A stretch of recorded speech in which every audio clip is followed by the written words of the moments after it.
Pagpalang umaga na naman po sa ating lahat. So ayan, now mag-share na naman po tayo ng ating lulutuing shurba. Shurba ang tawag po nila dito sa Saudi. Ayan, sa soup.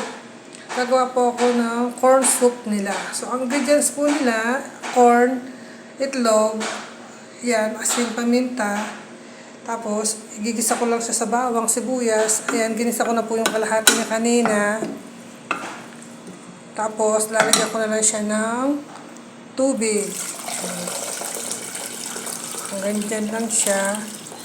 Tapos, lalagyan lang siya ng asin at ng paminta. Tapos, pagkatapos po niyan, pag kumulo na siya, maya-mayang konti, i-blend ko na po yan.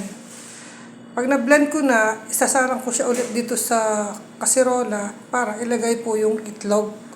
Yan. Tapos ilalagay ko din yung kalahati ng mais. So wait lang po, ating i-blend itong ginisa ko ng kalahating mais para makita po ninyo yung kalalabasan. Wait lang po. So ayan na po, ilalagay na po natin sa blender. Tapos lalagyan ko siya ng konting cornstarch para pampatik po ng konti. Ayan, half tablespoon lang po yan. Half tablespoon. Ayan.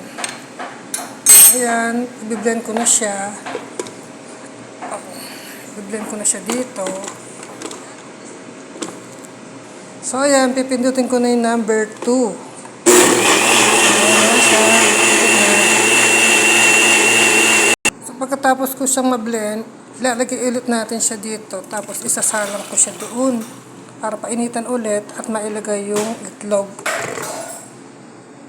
So, ayan na po, nasalang na po natin siya ulit. Ilalagay ko na itong kalahating mais. Para pag sinandok nila, may laman-laman sa loob mamaya.